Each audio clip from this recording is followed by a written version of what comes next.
Hello, everyone. Welcome to our webinar, How Funds from the American Rescue Plan Can Be Used to Improve Your Facilities Program. My name is Sarah Porter, and I'm the Director of Healthy Green Schools and Colleges, a partnership between Healthy Schools Campaign and Green Seal that combines HSC's extensive experience working with leading school facility directors and Green Seal's globally recognized credibility in science-based standard development. Healthy Green Schools and Colleges provides school facility leaders nationwide with resources to transform the health and sustainability of school and university environments. The centerpiece of this multifaceted program is our new Healthy Green Schools and Colleges standard for healthy, sustainable facility management programs. We just completed the first public comment period for this new standard last week, and we're in the process of incorporating the feedback we received. There will be another round of public comment beginning in September. So please keep an eye out for that, and we invite you to review the standard and share your feedback with us at that time. In addition to the standard itself, our program includes an assessment tool, an implementation guidebook, and a points-based certification to recognize schools for their achievements. Most importantly, the program includes a network of school facility directors from across the country to share and learn from one another and to help accelerate the adoption of best practices. Our full program will launch later this fall, but we're currently seeking K-12 and higher education facility directors to sign on as early adopters. These early adopters have the opportunity to share their expertise and help shape our program. If you're interested in becoming an early adopter, please follow the link in the chat for more information. Before we dig into today's topic, I want to thank the sponsors of the Healthy Green Schools and Colleges program, including and especially Platinum sponsors Diversey, Georgia Pacific, and Gojo. Today's program and the development of the standard that I just mentioned are made possible with support from these sponsors. So thank you, sponsors. If you are listening today and you represent a company that would be interested in aligning its brand with our important work, please definitely reach out. Our next sponsorship round begins in September, so it's the perfect time to get on board in advance of the launch of the full program later this fall. All right, then, let's get started. Today's webinar will run for approximately 1 hour, and a recording of the webinar will be available to view later. We will email a link to the recording, and it will also be archived on the Healthy Green Schools and Colleges website. We're going to save a good portion of our time today for a question and answer session with our panelists. You can ask questions at any time throughout the webinar by using the Q&A button on your screen. So please don't feel like you have to wait until the end. As questions pop up in your mind throughout, go ahead and share them along the way. And we'll answer as many as we can when we get to that portion of our webinar. Before we hear from our panelists, I'd like to review a couple of facts about the American Rescue Plan. The American Rescue Plan Act provides $123 billion in flexible funds for school districts across the United States to be spent over the next 3 school years. This is the largest federal investment in K-12 education in U.S. history. The ARP is intended to get students back into classrooms safely, avoiding disruptions to the continuity of education due to the COVID-19 pandemic. Up to 80% of the money in the plan can be used to purchase anything a facilities program is doing that is focused on emergency preparedness and ensuring the continuity of services. The law is specific yet flexible. There were very few items that make schools healthier that could not be used with this money. The ARP was designed in a way that would allow school districts in all 50 states to invest in what fits their unique needs. Indoor air quality and cleaning priorities are very greatly depending on location, population, size, age of building, humidity levels, and so much more. The ARP funding is a great way to get health and sustainability priorities up and running. Health and sustainability is aligned with the larger goal of the rescue plan. Safe reentry, continuity of services, and emergency preparedness have many overlaps with sustainability goals. If a school has been considering revamping its facilities program to be healthier and more sustainable, this funding provides the perfect opportunity to start. Ventilation and indoor air quality, or IAQ, will be top of mind for all school facility managers now and into the future, and it's covered in the ARP. But better ventilation and improved IAQ have untold benefits that will last longer than a school year. Good ventilation and healthy indoor air means students learn and perform better. It means there's less carbon monoxide and contaminants in the air students, staff are breathing while they're in school. I mentioned that Healthy Green Schools and Colleges has this new standard that we're developing, and that standard is being aligned with the ARP as much as possible in order to help schools maximize their use of those funds.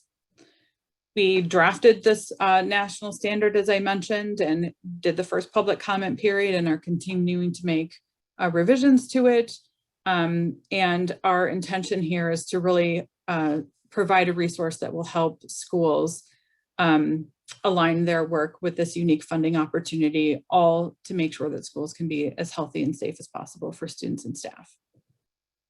The standard is designed to emphasize measures that make a significant impact on health and sustainability without major capital investments. And the ARP kind of allows a perfect influx of some funds to help get things started. So in today's webinar, we are going to hear from members of our steering committee members of our steering committee about some of the ways their programs have been able to spend ARP money or are planning to spend ARP money to improve their facility programs and make their schools safer and cleaner and healthier. On our panel today, we have Merv Brewer, who is the National Liaison Chairman for the Utah School Custodial Managers Association. Merv is formerly with the Salt Lake City School District. He just recently retired, and he is very active in our steering committee and still with the Utah Custodial Managers Association, is going to be here to share with us what Salt Lake City School District is doing or is planning to do. Mike Jones, who is the Director of Custodial Services at Columbia Public Schools in Missouri, is here to share his experiences with us as well. And Keith Webb, who is the former Director of Plant Services at Newport News Public Schools in Virginia, retired last year and still very connected to that school district, member of our steering committee and a key contributor to the standard. But he is also now the construction inspector at Poquoson City Public Schools in Virginia. So we have a wealth of experience joining us today, and I'm excited to hear from our panelists. And again, once they're done speaking, we'll move into a Q&A session where you can ask questions. So first up, I'm going to introduce Merv Brewer. Merv, welcome from Salt Lake City, and looking forward to hearing about your experience and how your district's been thinking about using the ARP money. Well, thanks, Sarah. I appreciate the kind introduction. So where this story really starts for us is back when the pandemic first started. Well, March of 2020. What happened is we had a soft closure, meaning the kids were sent home. They were looking at going to online learning. And because of that, well, within a couple of weeks, the teachers left as well. However, maintenance and operations folks were still there. And the reason being is we were still going to feed the kids. We were still going to feed the public. We were still going to be giving out computers, laptops, and support for the online learning experience. And so we still had maintenance and operations in the buildings, I should say. We had already had a good plan in place. We already had a very good, how can I put it, preparedness. We were ready for pretty much anything that would come our way. we had set up a standard very similar to the standard that Sarah just talked about. And let me emphasize how important it is, this standard that we've been working so hard on, to have something like that in place, where you have a standard of protocols, a standard of cleaning for health, and particularly one that is sustainable, and preferably one that is, as they say, green and sustainable. So we had those things. And when the pandemic came, we saw opportunity, because the superintendent says, wow, what are we going to do? We have enough of everything we need if we're going to go back to school for a few months? What are we going to do? And in facilities, we were able to say, oh yeah, we're fine. We have enough PPE, we have enough cleaner and sanitizer. And because we do on-site generation for the majority of our school district, we can make cleaner and sanitizer as long as we have electricity, water, and salt. So that really impressed the superintendent. The business administrator already kind of knew what we were doing, and they had heard about these great electrostatic sprayers that everybody was using. Well, we'd been using them for 2 years. So because we already had so many good things in place, they trusted us. They trusted that we knew what we were doing, that we were kind of ahead of the game. So let's go into the ARP. Once it was made known that the ARP was coming, the state let the individual school districts know. I think it was an email they sent to, like, the superintendent, business administrator, hey, there's going to be this money available, and here's the restrictions on it. Here's what you can and can't do with it. Well, at this point, maintenance and operation is all that's in the buildings. And it's centered towards, let's get the kids back into the schools. Where are we at? What have we already done? And what do we need to do to get them back? So we were fortunate enough to have a seat at the table and a voice in what needed to be done. Obviously, you're going to follow the CDC guidelines. You're going to do what has been recommended so we can get these kids back. So the first little bit of money went into things like hand sanitizer, PPE for the kids, masks. It went into the plastic barriers that we were going to be putting up. That's where those the first bit was going to go. But they said, what do you need? What do you need in custodial? Well, we had sufficient for our needs. Let's put it that way. When it came to on-site generation and protocols that were in place to provide a healthy environment. However, we could do more. And we gave them the list. Well, we need more help. We need to be able to pay overtime for people to come in and do extra sanitizing and extra cleaning. We would really love to have on-site generation in every one of our buildings, not just one central place. Like, remember the old milk depot?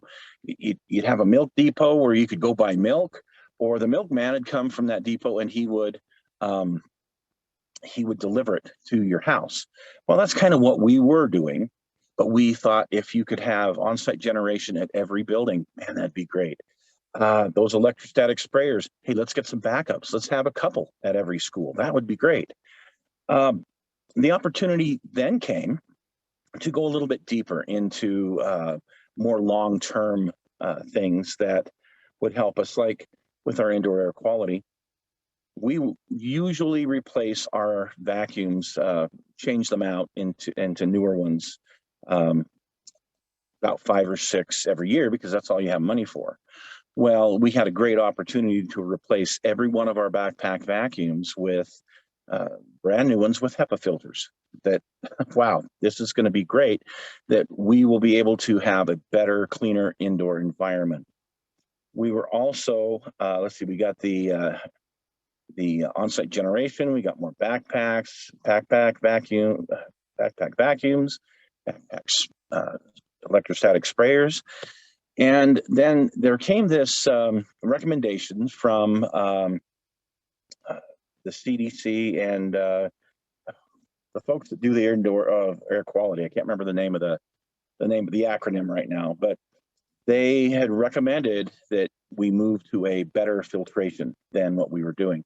We were already ahead of the game with MERV 8s in our buildings, and we had a good program for changing them out, for being very efficient with the way that we did our HVAC systems. However, this recommendation was made, and we changed over to MERV 13 filters. Here was the problem. So had all the rest of the country. And so there was a little bit of a lag time in getting all of the filters we needed. Plus, the old filters, the MERV 8s, you could change out every, 4 to 6 months, and that would be fine depending on the load. But these new MERV 13s, well, they have to be changed every 2 months. So they're also 3 times more expensive. In just one round of buying filters, we would blow our entire budget for filters for the year. So, of course, this was submitted for the ARP monies as well. So that's where we spent our monies. But we were fortunate in that we in Custodial had a great relationship already with the superintendent, the business administrator. They trusted us. They knew that we were ahead of the game. When the questions came, are we doing what the CDC asks? What is it going to take to do what the CDC asks? And we were able to say, look, we have this standard.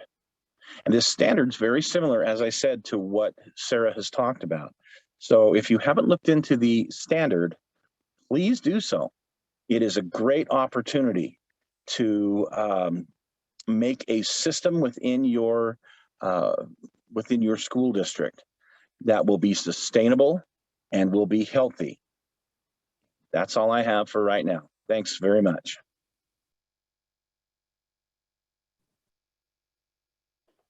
Thanks. Thank you, Merv, for sharing that experience. Thank you for joining us from the road. I know you're out and about, and appreciate you making the time to be with us today. And I really like what you said about how your existing relationships and sort of already set it up. You didn't have to go seeking for this information, that you and your team like had a seat at the table in the conversation about how to spend these funds. And I think that's great to hear. I'm sure that not everybody is exactly in that same situation, just given the structure of their school district. So I'm glad that was your experience. Next, I would like to introduce Mike Jones from Columbia Public Schools in Missouri. Mike has been a member of our steering committee for a long, long time, and he's joining us by phone today. He's going to share his experience there in Missouri about how they are thinking about using the ARP funds. Welcome, Mike. Thank you, Sarah. Just a quick comment about Columbia Public Schools and our COVID experience. Last fiscal year, we began school with virtual learning, and around September, elementary schools went in-person learning 4 days per week, and Wednesday being virtual. Wednesday was also set up to be a special clean day, so custodial staff could deep clean all of our buildings. This lasted only about a month or so, and elementary went back completely virtual, and due to the rise of COVID. Our district remained virtual through the winter. All custodial staff were retained to deep clean our buildings and maintain cleanliness, but the district did put a hiring freeze on us.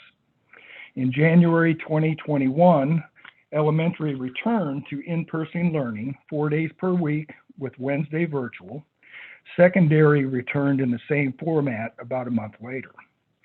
In April, our district resumed full operation of school Monday through Friday. Obviously, indoor air quality and clean surfaces remained our #1 priority. Like all school districts, we invested heavily in masks, hand sanitizer, plexiglass partitions, equipment pieces, electrostatic sprayers, and other things. Money became not an issue, being told basically to request and spend what we needed. All purchase orders or receipts for indoor air quality purposes were sent directly to our chief financial officer for reimbursement, and this was based on the CARES Act.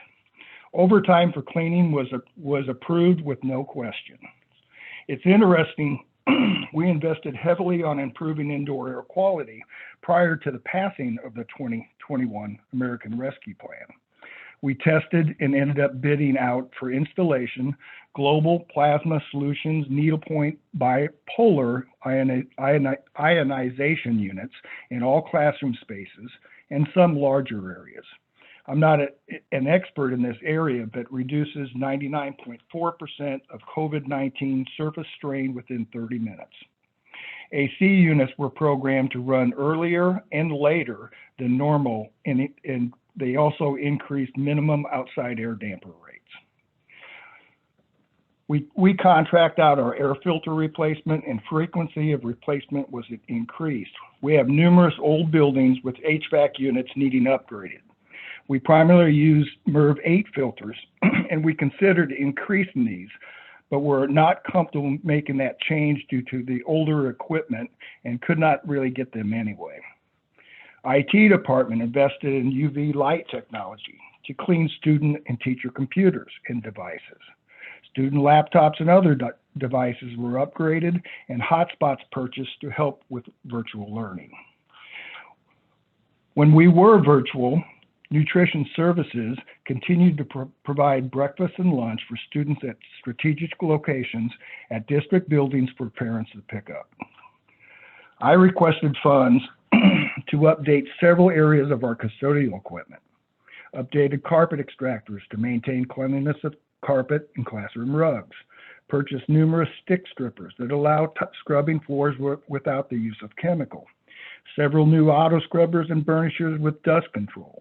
We purchased and upgraded about 40% of our backpack vacuums using just my regular operating account.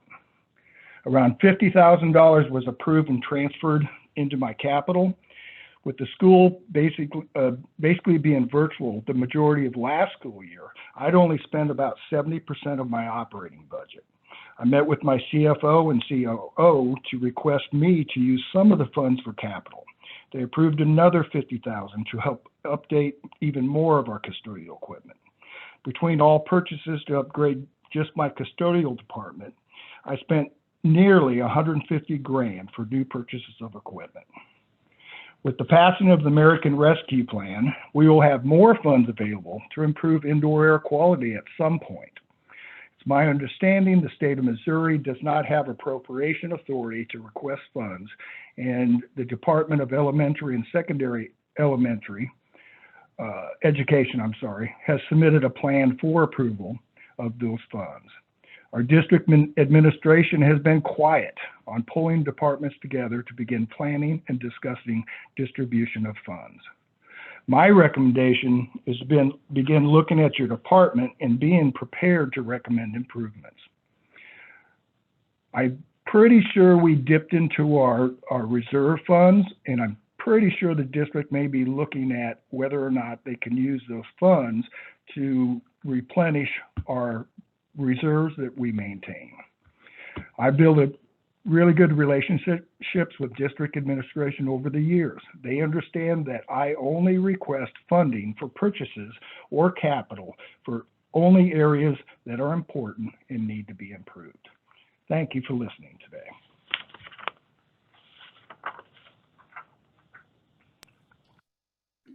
Thank you, Mike, for sharing.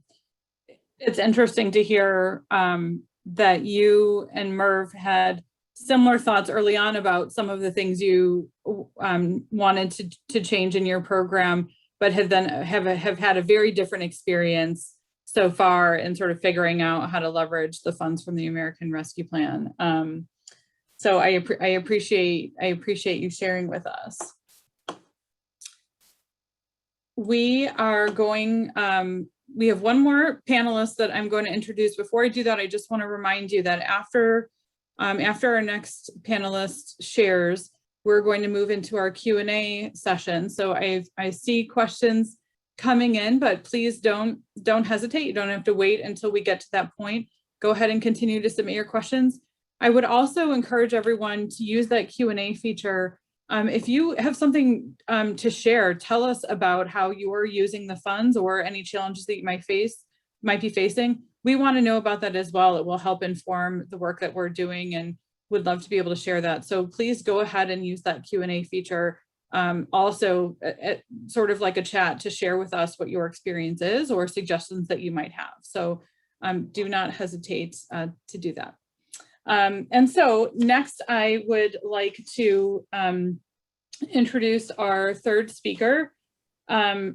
Keith Webb is from Virginia. He, as I mentioned, is the former executive director of plant services at Newport News Public Schools. He's been a long time member of our steering committee and has helped been very active in helping write our Healthy Green Schools and Colleges standard. He retired last year, stayed very connected with his district, and is now the construction inspector at Posen City Public Schools. So Keith, welcome. Thank you so much for joining us. Looking forward to hearing what you have to share. Thanks for the introduction, Sarah. Well, I guess to begin, Newport News Public Schools is one of the larger in the state of Virginia, has somewhere around 29,000 students. And so I retired from there and went to work for one of the smallest school districts in the state of Virginia. Pocosin is a small community, has 4 schools as opposed to Newport News is 47 schools. So, there's a vast difference in scope. But as I was looking at how to talk about this, I was struck by how similar the needs were regardless of the size. So because I'm not directly involved with in this arena in either Pocosin or in Newport News, I learned a long time ago that you can learn a lot if you ask questions and listen to the answers. So that's exactly what I did. I talked to the superintendent and the finance director for Pocosin City Schools, and based on their recollections of money, because I wasn't trying to be exact, here's what we discovered. So in Virginia, the federal government leaves the allocation of their funds to the state. In Virginia, the state decided to allocate the funding based on free and reduced lunch statistics. Another way would have been to look at average daily membership. Both are commonly used in allocations of funding in education, or at least in K-12 education. So Newport News is an urban district, has about a 70+% rate free and reduced. Pocosin is a smaller community, but it's more affluent. And so it has about an 18% free and reduced rate. So right from the get-go, you're automatically going to get less money in one versus the other. But that's how it's working here in Virginia. So in my conversations with Pocosin, in ESSER 1 or CARES Act, I'm basically going to be referring to everything as ESSER numbers.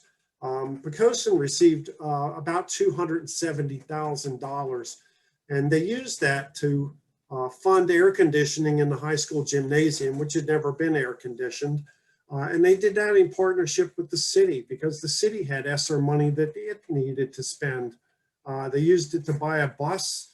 They used it to buy the initial round of PPE, and towards support of the educational effort, they bought additional hotspots because not everybody has access to broadband internet, particularly in the rural areas or underpopulated areas.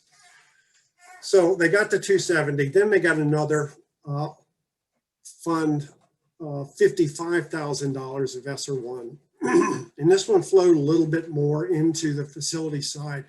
Excuse me. They used it to buy some more PPE. They used it to buy high efficiency HVAC filters. They installed some touchless plumbing fixtures and bought electrostatic misters for all the schools. All of those things flow into some of the aspects of the standard for which one can get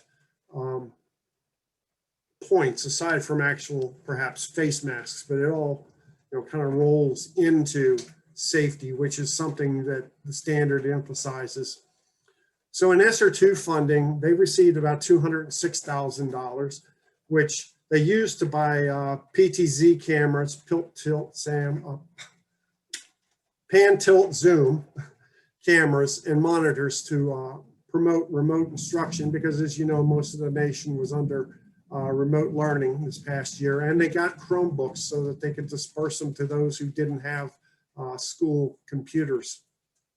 Now, moving into ESSER 3, which is the most recent round, it's an application process, and your funding, essentially your projects or expenditures need to be pre-approved at the state level. So if Poquoson gets all that they think they're eligible to receive, that'll be about another $464,000.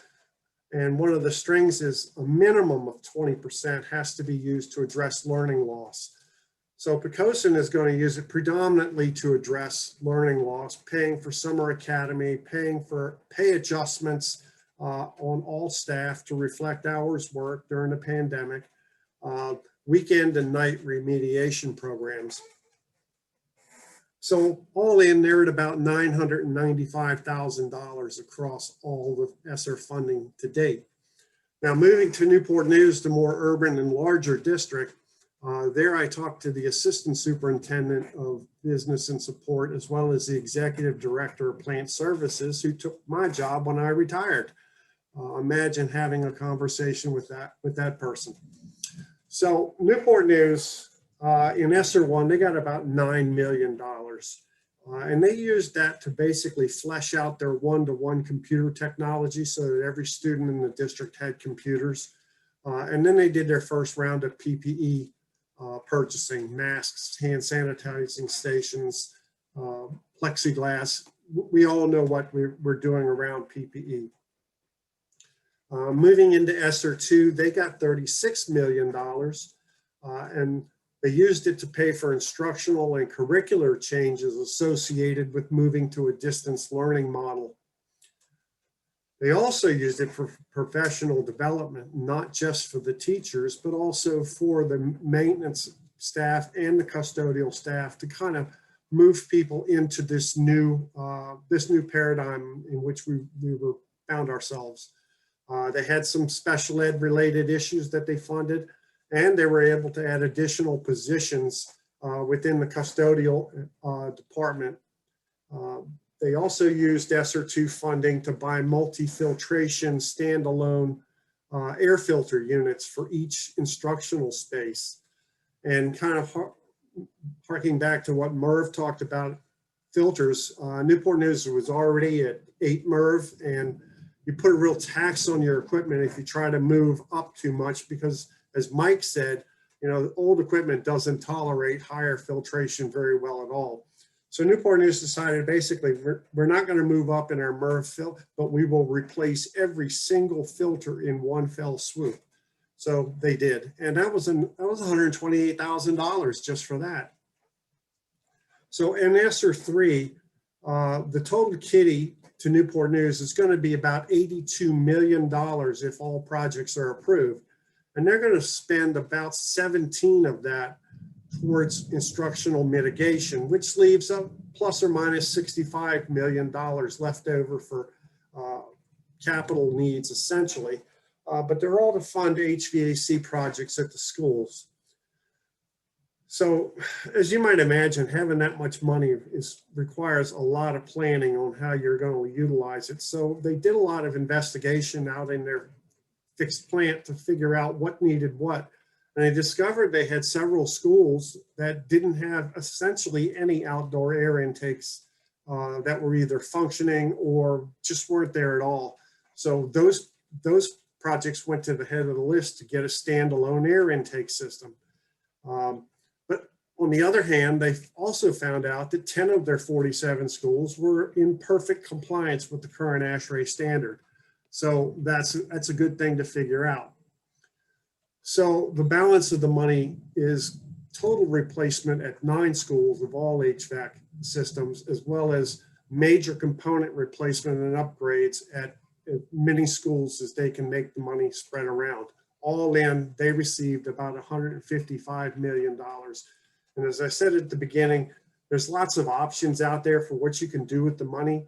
But as I found in looking, there's a lot of similarities between what a 4-school division needs and what a 47-school division needs. And thanks for tuning into today's webinar, and back to Sarah. Thanks, Keith, for sharing all of that. It's interesting to hear sort of the different perspectives and approaches from the 2 different districts.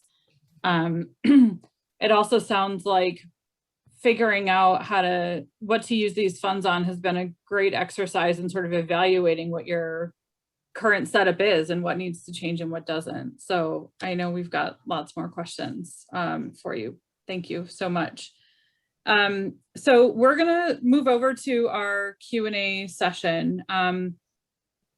Again, use the Q&A button on your Zoom control panel to continue to submit questions. We have a bunch. And while you're sharing more questions, I want to introduce one more guest that we have with us today. My colleague, Chrissy Mackin, is an independent consultant who's worked for the U.S. Green Building Council on their LEED standards. Chrissy has done a lot of work with Green Seal, and she's also been helping us to develop the Healthy Green Schools and Colleges standard. She recently did a lot of research on the American Rescue Plan and is comparing it to our standard and helping us make sure that there's alignment. So she is here to help field some questions along with our steering committee members. So welcome, Chrissy. Thanks for joining us. Okay, so we've got a bunch of questions. Chrissy, I'm going to kick the first one right to you. So Eric Adams, who is with us today, is asking, could ARP funds be used to outsource cleaning? For example, gym refinishing or indoor window cleaning companies hired by the school districts, things like that.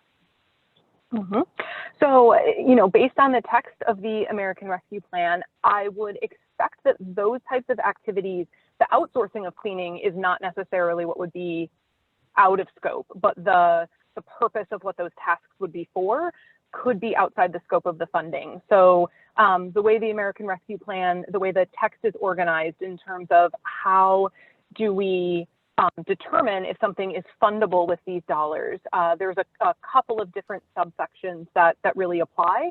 And if the activities you're talking about could contribute toward sanitation and minimizing the spread of infectious diseases, facility repairs or improvements that reduce the risk of virus transmission or exposure to environmental health hazards, or are overall meant to improve indoor air quality in school facilities, then there's a funding path there. So I think it depends on, when you're refinishing the gym floor, kind of what's the impact of that? Are there sanitation tasks involved? Is there a reduction of infectious disease spread there? With the buses, are there environmental health hazards that can be reduced because of the upgrades to the busing that are maybe a little separate from COVID, but might have to do with like other emissions from the bus, from like the fuel source that may not be present. So it all comes back to how do you justify what the activities are and under which categories do they fit.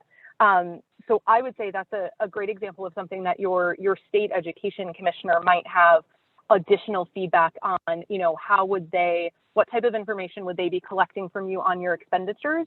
And would they consider that link between the intent of ARP and the sort of the impacts associated with those activities that you laid out for those purchases? Is the link there strong enough that they would say, great, you can use these funds? There will be some differences state by state, since the states are the ones ultimately administering and distributing the funds to districts. There will likely be some inconsistencies from state to state, so hard to say across the board. Thanks, Chrissy. Next question is for you, Keith. We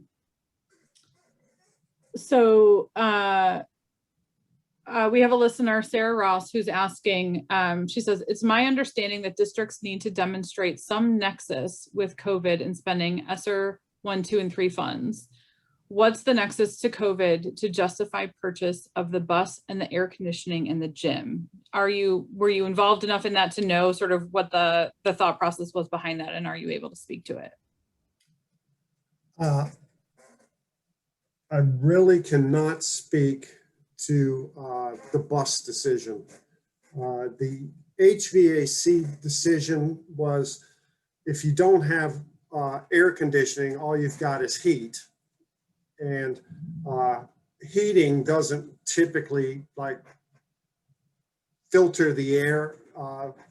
For large spaces like a gym, you might just have radiant heaters or forced air heaters that don't do a lot of ventilation filtering of the airstream. So adding a conventional HVAC system enhanced the ventilation and air changes within the space. So it fell within, you know, being a mitigation strategy for the space. Thanks, Keith. Mike, I'm going to send the next question your way. What plan does your district have there in Missouri when you have to quarantine employees?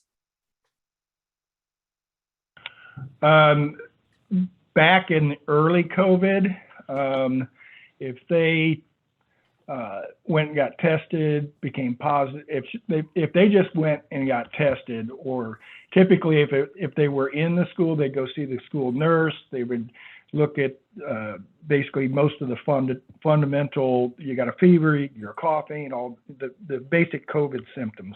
I've lost my taste. They'd be sent to be tested.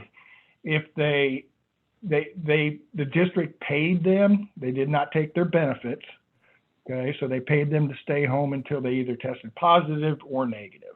The district paid all employees 10 days to be off, so we had a 10-day window. Now that we've gone back to school, the Board of Education did not approve using district funds to, if someone needs to be quarantined, to tell them they have to sit at home and don't have to worry about getting paid. Now they have to use their actual benefits. So quarantine right now for us is you have to stay, if you're positive or close contact, you have to stay home for 7 days. And when you come back, the 8th, 9th, and 10th day, you must wear a mask at all times. Got it. Thank you, Mike. This question is for Merv, Mike, and or Keith, any of you that might want to respond to this.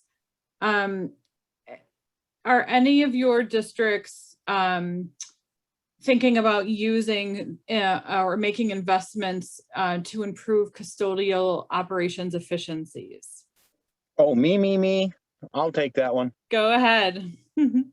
Okay, so as I stated earlier, we already had a great plan, but let me just say that this standard that we've been working on is an excellent roadmap.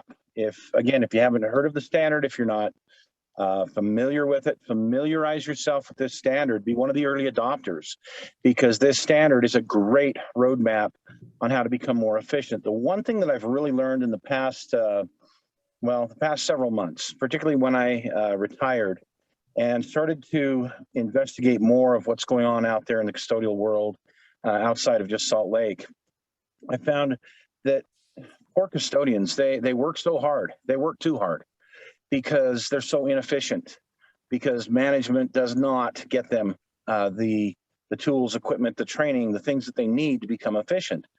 So my suggestion is this. Pick up something like this standard, read what's in there, go to more sustainable, greener equipment. Just like we did with on-site generation, we didn't have to worry about a supply chain because we could make what we needed.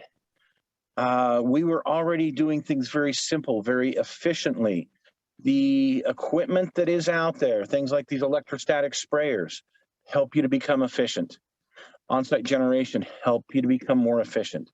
So again, these are very important things, tools that are out there to help custodial departments become much, much more efficient. Thanks, Murph. I can tell you feel strongly about that response and I love it. Okay, Chrissy, I have a question for you. Can these funds be used to purchase additional defibrillators to be used in district vehicles and other building locations? Do you know? So my assumption would be no. I do not see a section under which that I would clearly put that purchasing category in terms of something that would be approvable for ARP funds. That being said, I would give the same caveat I did in my first answer, which is, contact your state education commissioner to see if they would put their stamp of approval on it, in which case you will get the funding for it. But I don't obviously see an option for how you would categorize it in the relevant sections of the legislation. Got it. Thank you for that. Again, Keith, Mike, or Merv, any of you, this, may fall a little bit outside of your purview.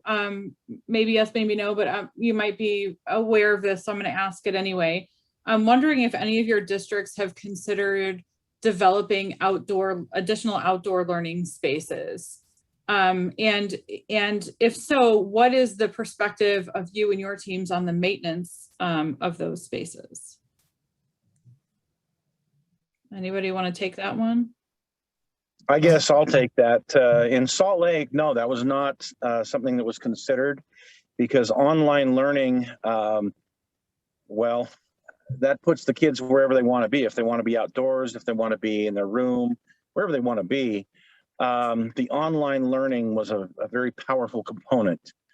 And looking at outdoor spaces in the climate, in Utah's climate, if you don't like the weather in Utah, you just stick around 5 minutes and it's going to change.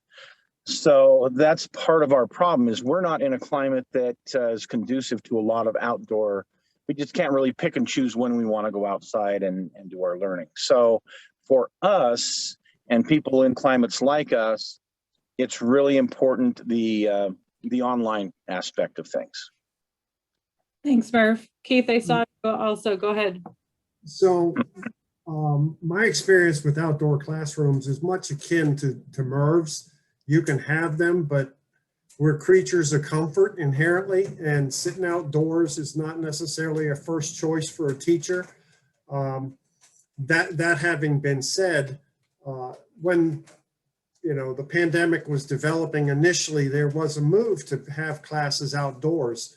So certainly some of these would have been used if we hadn't been so reliant on distance learning, as Merv pointed out. From the perspective of the custodians that may have to clean up that, there's some grousing goes on when it has to happen, but again, it's just an extension of what they would normally be doing. They're responsible for policing the grounds, and this is just another aspect of the grounds. If it becomes problematic, then occasionally you take some measures to rein that in a little bit, but no permanent construction like for shelters. It's in Newport News, it's predominantly benches under a tree around some teaching station, and perhaps even some form of visual display board, but nothing that even approaches an outdoor classroom in sophistication. Thanks, Keith. I'm gonna take 10 seconds to plug another program that Healthy Schools Campaign has, aside from our Healthy Green Schools and Colleges. We have a program called Space to Grow. And if anyone is listening and interested in sort of looking at a model of what outdoor learning, outdoor play spaces, schoolyards can look like, This is a program that's based here in Chicago and is a partnership between Chicago Public Schools and a number of the water agency. There are a number of partners involved, but it's about building playgrounds, outdoor classrooms, native gardens, edible gardens, really trying to leverage as much of the outdoor space for learning as possible and physical activity. And I hear what you're saying, Merv. I feel like wait 5 minutes and the weather will change. And also sometimes it's really uncomfortable to be outside. Absolutely true here in Chicago too. But is also a great model of, you know, a way that we can turn outdoor space into a really active learning environment. So if anyone's looking for more information about that, we can post in the chat a link to that website as well. Sarah, can I also say something? Yeah, please. Oh, just to speak from the, so I have 2 kids. My daughter is in the public school system in District of Columbia. And from the parent perspective, we, DC Public Schools, for a very short time, kind of at the beginning of the pandemic, looked into, you know, opportunities for outdoor learning. And what they had found, you know, across DC's 8 wards, there was kind of such a disparity and inequity among like the potential to have outdoor learning or the quality of what outdoor learning could be in various places that they kind of tabled that as an option because it would be such an unequal experience kind of across the wards. And so unfortunately, I think in that getting tabled, I don't know that any progress was actually made on like raising the standard so that everyone had relatively equal access to certain outdoor amenities that would have made outdoor learning possible. I know that there were some like parent initiatives to try to move that forward, but in a district like DCPS that has, you know, a couple hundred schools and, you know, there's a whole lot of difference in income across the city, that was a problem. Getting over that barrier was also something that had to be contended with and is certainly still an open issue for us. Yeah, definitely. And in this Space to Grow program, I should mention there are a couple of other features of it. One is that it's intended to also help manage stormwater issues. And so there's an application process for schools to go through. And also, we have a particular focus on low income communities of color. And so the schools that are, there's a whole set of criteria that they have to meet in order to be eligible to even be considered for a play space, an outdoor learning space like this. But it also has the dual feature of sort of having all of the entire schoolyard has features that help manage stormwater and alleviate flooding from the neighboring street. So there's a lot to go into it, and there are many other ways to do it. And Keith, as you mentioned, like there is a definite, sort of bringing folks along. And so that's part of the application is the schools that get selected to receive these schoolyards also have to have leadership and parents and everyone sort of on board and excited and ready to kind of do this. And so it's not for everyone, but definitely an interesting model to look at if others are looking for something to reference. I would definitely encourage you to check it out. So back to our American Rescue Plans. Chrissy, I have one more question for you. I know we touched on this briefly, but I'm just wondering if you can shed a little bit more light on how these funds are being dispersed, and if there's a school facility director listening who isn't currently part of the conversation or is trying to navigate and figure out what to do next. Right. What would your recommendation be, and how should they be looking for those funds? Yeah, absolutely. So federal legislation, right, that came out, the American Rescue Plan is from the federal government that funnels money to the states, right? So the states are actually administering the school's funding aspect of this, by way of Department of Education and others. If you are kind of trying to get into the conversation that's happening at your district, I would, certainly recommend starting out by simply figuring out at the district level, like, is your district right now actively looking for ways to use the funds. Do they know how much of the funds they might be eligible to receive? Kind of what's that overall budget that they're working with? If the district is also kind of not started on that process, then certainly I would look to the State Education Commission. That should be part of the body that would be administering state funds. There was something else I wanted to mention in terms of just a bit about how the funds can be used.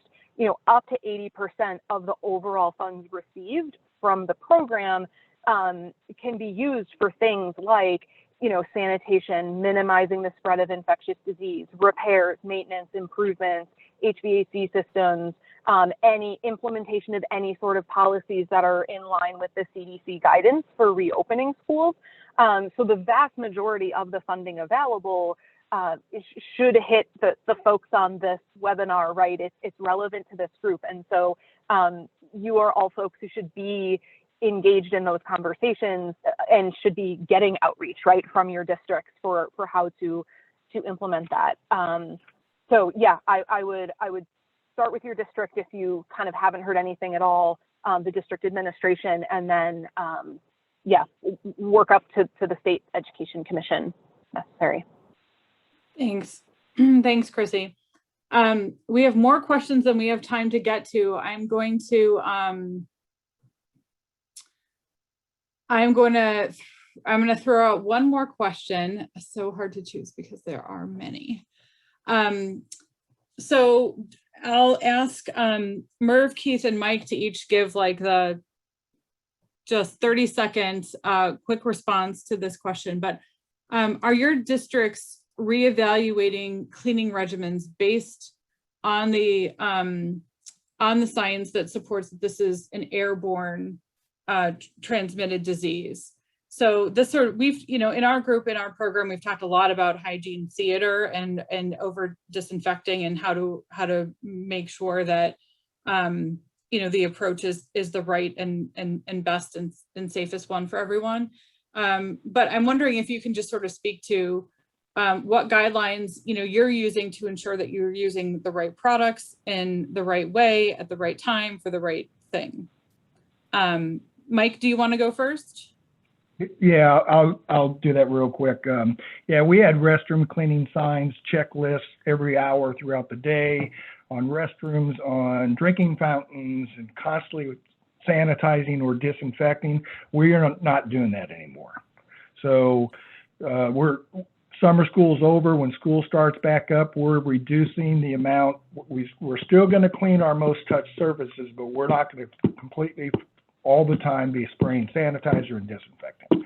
So we're going to concentrate more on just clean surfaces, and we'll do our disinfecting or sanitizing when school is out, basically. Thanks, Mike. Merv? Oh, sorry about that. So in Salt Lake, we constantly evaluate what we are doing.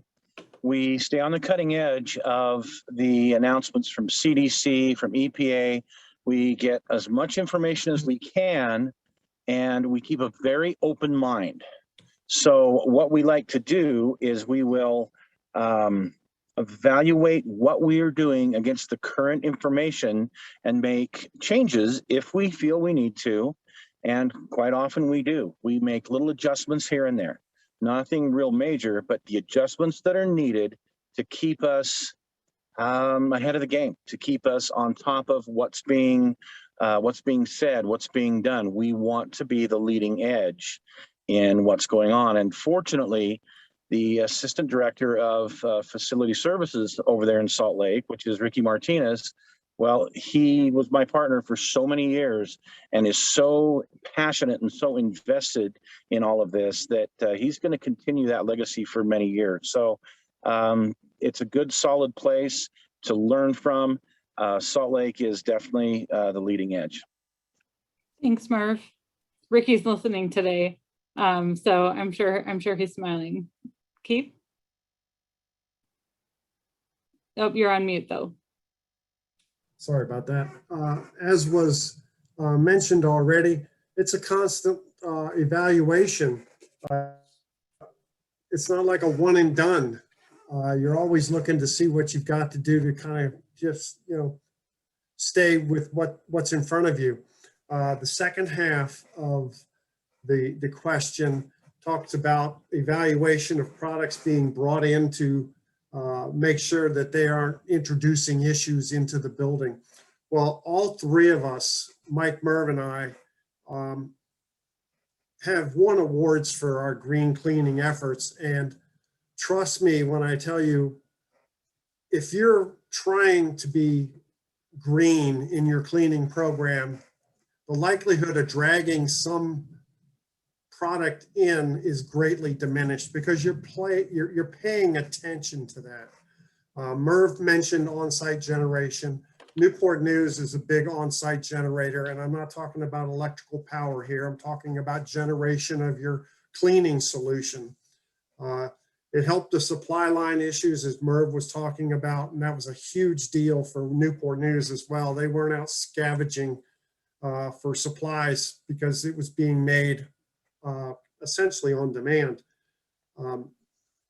So I think if all you're doing is using on-site generated, it can be effective against pathogens that are specifically COVID, but depending on your concentrations, you can get it all the way up to a strength where it's killing C. diff. And so there is less likelihood of dragging in a third party, we'll say, product that is not what you'd want in a healthy green cleaning program. Thanks, Keith. I would add to that, on this very topic last year, the program assembled a guide for COVID-19 cleaning and disinfection with this topic in mind. So if you visit healthyggreenschools.org, you'll see those resources and everything that you all shared about continuing to monitor the latest guidance from the CDC and making adjustments as you need to is definitely important. And of course, we've mentioned it several times, but we do have this Healthy Green Schools and Colleges standard coming out later this year, which is really intended to help schools, provide a standard for them to measure themselves against and figure out where to make changes to make sure that they've got the healthiest and most sustainable program possible. So keep an eye out for that. We are out of time. Thank you, everyone, for participating today. Keith and Merv and Mike and Christy, really appreciate your time and sharing your expertise and your experiences. For those of you who've been listening with us, we appreciate your time as well. I want to just make a couple of quick reminders again. If you represent a school district that's interested in becoming an early adopter of the standard and helping give us feedback on the pieces we're developing this summer and early fall, please apply. Keep an eye out for that next public comment period for our Healthy Green Schools and Colleges standard, which will open in September. And my contact information here is here as well in case you have any questions. So thank you everyone for joining us today. And I hope you have a great afternoon. Take care.